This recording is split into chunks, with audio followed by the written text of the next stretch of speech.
ஆகாவிசு மைய நேய அன்பர்கள் அனைவருக்கும் வணக்கம்.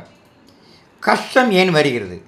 நம்முடைய ஜாதகம் நன்றாகத்தான் இருக்கிறது, ஏன் கஷ்டம் வருகிறது? இதை பற்றி நேற்றைய பதிவில் சில உறவுகளை பார்த்தோம். இன்றைய பதிவில் மேலும் சில உறவுகளை பார்ப்போம். தாய்மாமன் ஸ்தானத்தை குறிப்பவர் புதன். தாய்மாமன் மட்டுமல்ல, அத்தை ஸ்தானத்தையும் குறிப்பது புதன் பகவான். உங்களது குழந்தைகள் வாழ்க்கையில் முன்னேற்றம் அடைய வேண்டுமென்றால் தாய்மாமன், அத்தை போன்ற சொந்த பந்தங்களை மதிப்போடு நடத்த வேண்டும். அடுத்தது, சகோதர சகோதரிகளை இழிவாக பேசினால் செவ்வாய் பகவானின் அனுகிரகம் கிடைக்காது. உங்களால் ஆடம்பர பொருட்களை வாங்கி நிலம், வீடு போன்ற சொத்துக்களை வாங்கி கட்டாயம் சேர்க்க முடியாத வாழ்க்கையில் முன்னேற்றம் தடைபடும். இது உங்களுடைய சகோதர சகோதரிகளுக்கும் பொருந்தும். கணவனாக இருந்தால் மனைவியின் சகோதரர் சகோதரிகளையும் மதிக்க வேண்டும். மனைவியாக இருந்தால் கணவரின் சகோதர சகோதரியையும் மதிக்க வேண்டும் என்பதை நினைவில் வைத்துக் கொள்ளுங்கள். அடுத்ததாக, பாட்டிமார்களும் தாத்தாக்களும். இவர்கள் இல்லை என்றால் நம்முடைய வாழ்க்கையில் நல்லது கெட்டது சொல்வதற்கு ஆளே கிடையாது.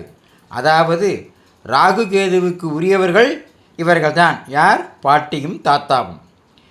ஆகவே இவர்களை மிகவும் மரியாதையோடு நடத்த வேண்டும். முதியவர்களை கஷ்டப்படுத்தினால் நாமும் வாழ்க்கையில் கஷ்டப்பட வேண்டியதுதான். இப்போதாவது நம்புவீர்களா கஷ்டம் எங்கிருந்து ஆரம்பிக்கிறது என்று?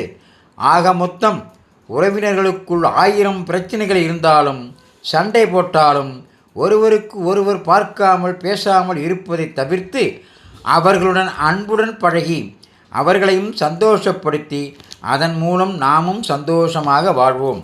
நவகிரகங்களும் சந்தோஷப்பட்டு நம் தோஷங்களை களைந்து நமக்கு சந்தோஷத்தை கொடுப்பார்கள். ஆக 12 கட்டங்களும் 9 கிரகங்களும் நம்மை சுற்றி நம் வீட்டில்தான் என புரிந்து நடந்தால் வாழ்க்கை சுபீட்சமாக இருக்கும். இப்பொழுது புரிகிறதல்லவா? தாத்தா பாட்டிகளை மரியாதையோடு நடத்த வேண்டும். அப்பா அம்மாவை அவர்களுக்கு உரிய ஸ்தானத்தில் வைத்து அவர்களுக்கும் மரியாதை கொடுத்து அவர்களையும் கவனிப்போடு நடத்த வேண்டும். அடுத்து தாய் மாமன், அடுத்து சகோதர சகோதரிகள். தாய் மாமன் என்றால் அந்த இடத்தில் அத்தையும் சேருகிறாள், அதாவது அப்பாவோட கூட பிறந்தவர்கள்.